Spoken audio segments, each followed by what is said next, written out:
พี่น้องแกงเห็ดจ้าทุกคนแกงเห็ดใส่หมักเห็ดแต่บ่ได้มีข้าวเบื่อซ้ำเป็นแกงพี่จังบ่ใส่ข้าวเบื่อ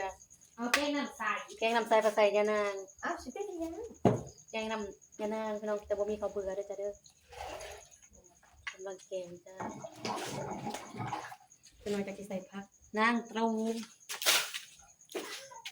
ข่อยขี้คร้านจับเสือกมันเด้อข่อยย้านเสือกหม้อก็เลยเห็นแบบนี้พี่น้องมาเด้อจ้าเด้อแกงเห็ดปวกยังได้กินอยู่จ้ะถ้าก็ได้กินอยู่นะมีแต่ลูกโต๊ะกระเจี๊ยบจ้ะอย่าเฮ็ดหั่น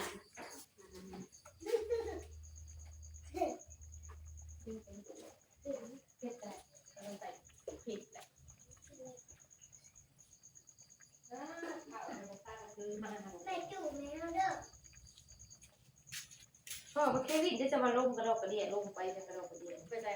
ลงไปส่งเสือแกงหน่อไม้ให้เขาอีหนุ่มค่ะนะ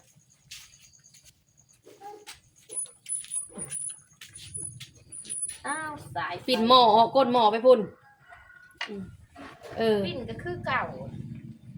ได้แล้วพี่น้องซีมดู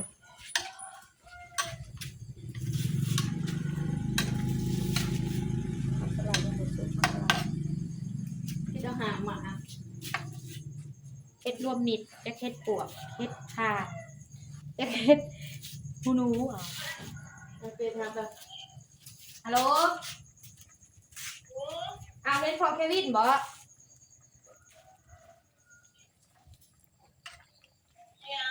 เฮ็ดพอเควินบ่เฮ้ยเฮ็ดพอเควินอยู่หันบ่เห็นเพิ่นเองบอกให้เพิ่นเอาน่ะลงไปให้อ่อนดอกอันนั้นเด่นขะแยงขะย่างอย่างนั้นน่ะนะมันแตกเลยโอเคซะเฮ้ยเฮ็ดมันแตกยังไงจะมือนั่นแหละเปื่อยหมดเลยเอามัน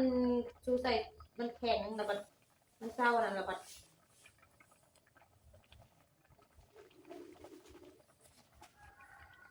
เอาออกมาทิ่มโลดมาทิ่ม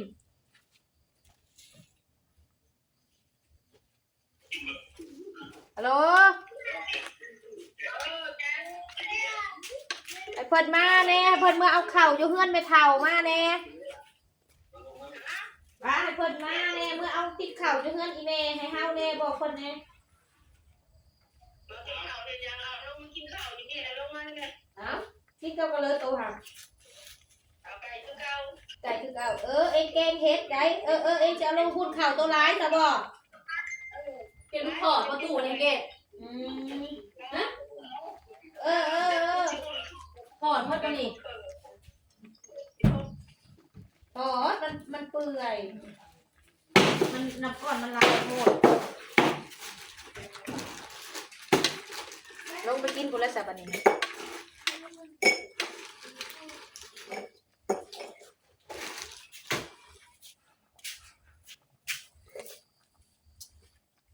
โอ้ยแซ่บแต่ได้พี่น้องใส่ผักไว้ให้ปานนี้อ้าวสไลด์มันเลือกหาน่ะบ่ได้เห็น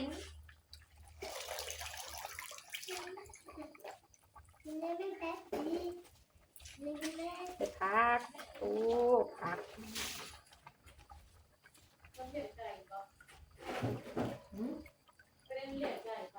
บนน้ำเราเอามาแต่โรงงานไก่ลาดบ่หรือไก่พันไก่พันไก่อะไรใส่ผักอ่ะนะสไลด์พี่น้องไก่ซีไก่สำสิคมเลยสไลด์ตู้ยอดมะอื้อ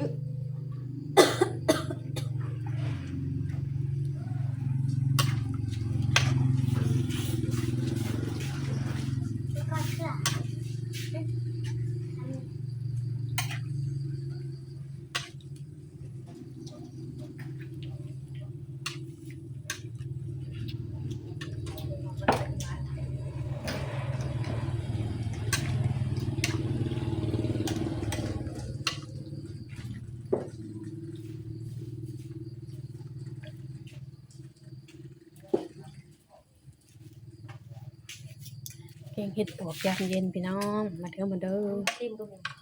จ้ะจังจ่าจ้าก็ใส่ขนม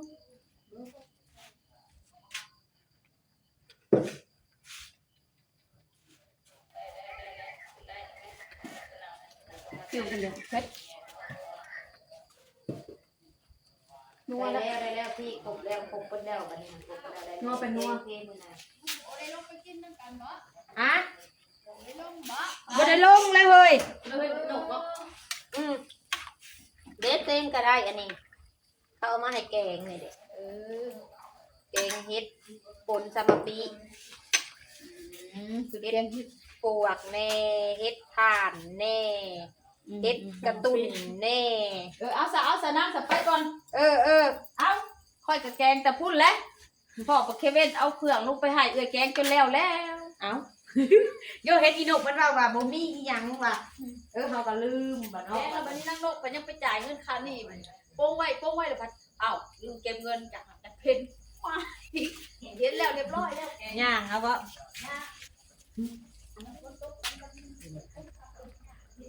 เล่นเลย แกงต้มสุกมันกดก่อน ๆว่ามันสดก่อน ย่างบ่ นัวแล้วเอาปลาแดกใส่อีกครับนัวจากนัวปลาแดกจากนัวเป็นนัวนะมึงใส่เป็นนัวลายเลย นัวอันนี้มันหัวเป็นนัวคือตัวนี้ค่ะหัวเป็นนัวได้มันหลุดใส่กับนัวโลดบ่ได้ทาใส่ขนมเป็นทาค่ะ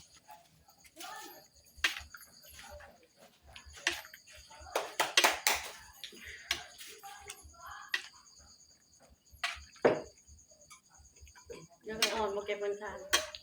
เก็บเงินนะจากหันเพลง จากโต๊ะช็อปคือที่ เอาสิอัดหมอสิอัดมันโคตรค่ะ เลี้ยงแล้วมันออกซ้ำนี่เนาะ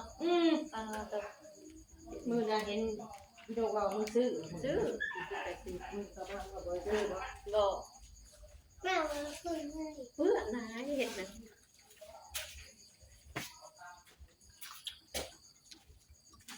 แกงเห็ดปวกจ้ะพี่น้องมาเด้อ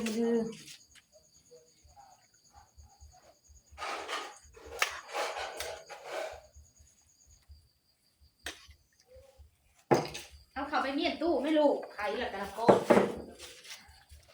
พอแล้วใครละกัน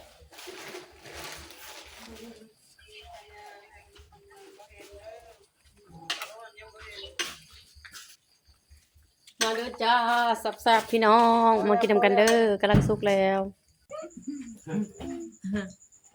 ฟังกำลังเห็น ตามไปเลย จักเป็นจักตำเมี่ยงบ่หรือตำอีหยังเมี่ยงนะ ถ้ากินแล้วมื้อนี้ ติ๊กยังใช่ ตำเมี่ยงบ่เฮ้ย เบี่ยงว่าสิงไข่ กินแล้วเมื่อวานนี่ ในคันตามใส่ถั่วดิบจังสุดหยาบแต่ว่าทานเนี่ยก็ ไม่ ไม่ ก็ ก็ เป็นล่างบ่เป็นล่างดอก ขาดที่ทำไม เขาอะไรจานมาลงมาใส่จานให้ นี่ อะไรวะ เห็ดปวกพี่น้องมาเด้อ กินเขาเลย กินได้ๆเบ็ด ตลอดตลายเลย ไปเลยน้ำทิพย์เป็นเท่านั้นไปดูไปเกลือบอกกล้าไปเกลือบอกกล้าขึ้นเพื่อนจ้ะไป ไปได้ไหมดูว่า เราเห็นบอลกินใส่กรอบไปกิน อย่าออกบาดดียัง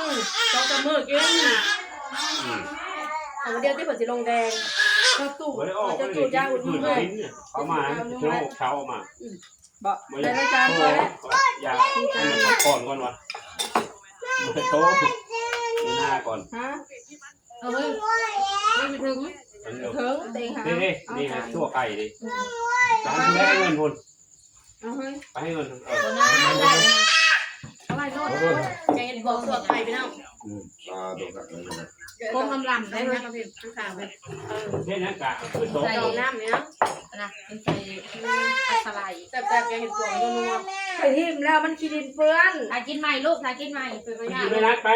ยังบอกไม่หมดมาค่ะ โอ้ยจะเหลือ ทานจังน้อยทานกินได้ไหม ดวงซ้ำโอ้เฮ็ดก็ได้บ่ขึ้นก็ได้ ถึงมันจะ เถิง เกี่ยวได้ไหมนะผมทำเลย เฮ็ดอาหาร เอาครบเลยเฮ็ดปวกเฮ็ดอ่านเฮ็ดกระตุ้นเฮ็ดอีหยังเฮ็ดขมบ่ให้แต่อะไรนั่นแหละ นึ่งไม่บอก บ่ได้นึ่งได้ตั้งซื้อเนาะเฮ็ดตุ้นมื้อนี้หา พี่ ที่ น้ น้ อ อง ง ดั ดั บบ ดอกเลยแล้วก็สี่ห้าคนสี่โลละลายคนเดียว ตุ้นหอมแหละซื้อหาที่พันแล้วเฮ็ดกระตุ้นในชงมันจะซื้อในชงมันไปเอาได้ ไปหาเฮ็ด เอาแล้ว นั่นไปตรวจไปเบียดไปอ่ะ แล้วเขาดง จะไปนอนแล้วคืนเนี่ย เราไม่ได้มันจะไปแต่คืนมันจะสิใครจะคนขอคนแก่ วัดหนู มันจะไปแต่คืนนี้น้ำมูเลยผมนี่มาตอกมาแต่งดงไหนออกมาค่ะ มันนักมากเลยมันให้น้อง อยากมาเงินตอนคุณไปหรอ ผมกินก็ได้หรอฮะมันจะตัดของมันเลยมันจะตัดเลย บอกกินได้เขากินละวัน เขาก็ทำมาใหม่นี่ว่าไก่ตัวยันโอ้ยหอมเลยตัวยันเขาจะข้าวหาเดินไม่ แซ่บโอ้ยเจียวแต่เต็มจำดูมันก็แซ่บหรอก ยัง ไม่เป็นไรอีเมลกินได้เด้อ มันเป็นยังไงนะก็เป็นหลายปีเลยเป็นหลายคนโต๊ะเรื่องเขาแล้วเป็น ใช่ได้เป็นแบบ แล้วมึงเต้นกันที่มีนะกูมันได้เอาหายเต้นสวยมันได้อ้อมได้คนเห็นมุกแต่ว่ามุกมันใส่ไปต้อมคนไปใส่ถาดใหญ่ๆแล้วใส่ต้อมไปผ่าเลยหนึ่งเลย ย่านนี่ยังหมูเห็นเกี่ยวกับนี่ ยังมันก็ เจ้าเพลงว่าเพลงหุ้งว่าเขาให้มาเอาบอกแล้วเอาเลยมันย่างจะโจจังนั่นอยู่ไปมีฮะว่าอันว่าไปเลย เราก็เราข้ามเหมือนกันเป็น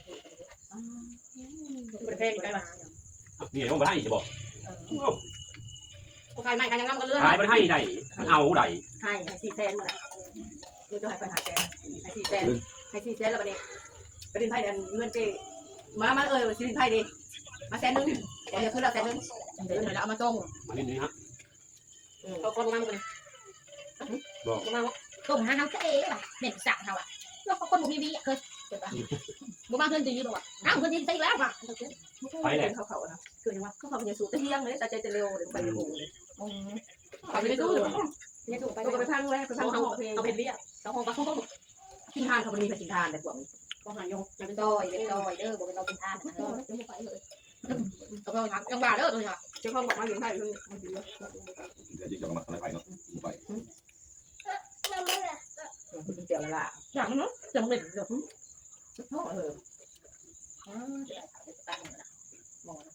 จ้าสักทีบอกไปแล้วทีเดียวจะหาย เอ๊ะมันควรกินซื้อมันกินได้หลายเราเก็บไปแล้วมันกินกินสัตว์ มันบริสุทธิ์มันบริสุทธิ์ไหนมันบริเกี่ยวได้ค่ะอันนี้ได้ไม่อยากให้กินหลายมันกิน กินกินแล้วแม่พ่อจะไปกิน มัน เนาะ อย่างไรมันกินอย่างไรมันกิน อันจังอยู่ในเซเว่นค่ะอัน30 ปลายทันกับ35 ทันอัน3 เหรียญนะคะตบอีกอ่ะบ่อย่างว่าโอเควิน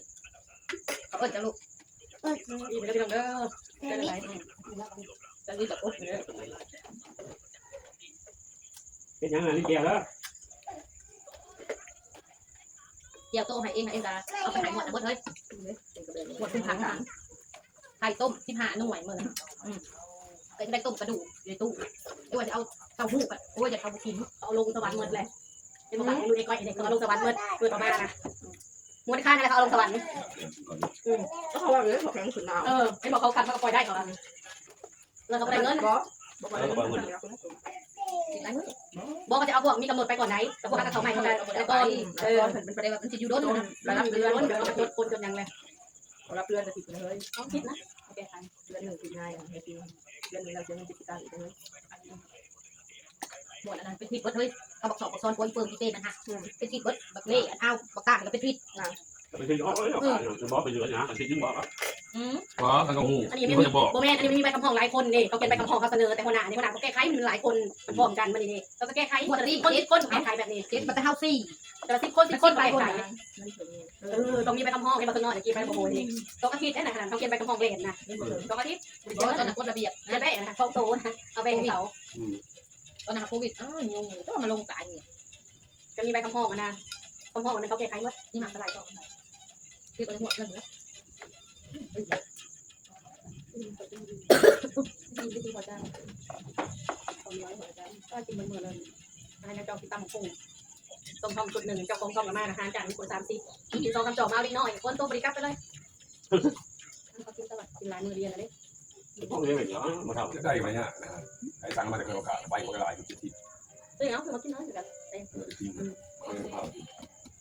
ย่านอยากมีงานแบบกินมันจะกินก่อน มันอยู่กับที่ซุ้มกระโปง หนังเห็นหนักกัน อย่างวันนั้นก็มีเรื่องมีงานแล้วก็ ประธานมือนี่ฮะ ไปเราเล่นอยู่ไหนหน้าเรา ประธานวะต้นทานนั่น เพราะว่านั้นก็หาแต่เรื่องเห็ดได้สันเนาะเราจะกินเนี่ยหาแต่เรื่องเห็ดได้สัน แต่ไปทานก็ประตูจะมามันแล้วเลยเป็นโตนะโตเนาะบ้านมือกิน3 มื้อ 4 มื้อ เนี่ ที่ ย เล เลย ยน้ำนี่ ไอ้จริงมันตึงเลย อันนี้ติ๊กเลยครับนี่ไร ใส่มันน้ำเย็นอยากกินน้ำเย็น ตัวดีอย่างเลยบอก เราผสมไหน ควาเรีย ผ ง ส เลย มไหนเราผสมมันดีกันดินอนหนึ่งก็ไปจะไปนอนไปจะนอน เป็นบางคนเนาะพูดได้พูดได้เมียดีแล้ว ผู้ใดกินวันนั้นน้องวันน้อง กับป่วย มันเลย เราไปลองบวมเขาเลย เ บ่มีไผเลยเนี่ยน้องเลยไม่เลยนะมีที่ห้องหลังไฟ เป้คุณ ไม่เลยเนาะ ดีไปเด้อพี่น้องเด้อฝากกดไลค์กดแชร์กดคอมเมนต์ช่องมินิดี้เด้อขอบใจหลายๆที่เข้ามาติดตามจ้า ติดตามนะว่า แล้วพบกันใหม่คลิปหน้า ตัด ตัดออกไอ้พี่น้ำมาให้ป้าเลยลูกเอามาเบิ้ลนะลูกกอดเอาโทรศัพท์ไปอย่างนอนอีกมานอนตี เอามาจะพูดเลย ตัด ตาเอาไปตัดออก ปิดบ่ ปิด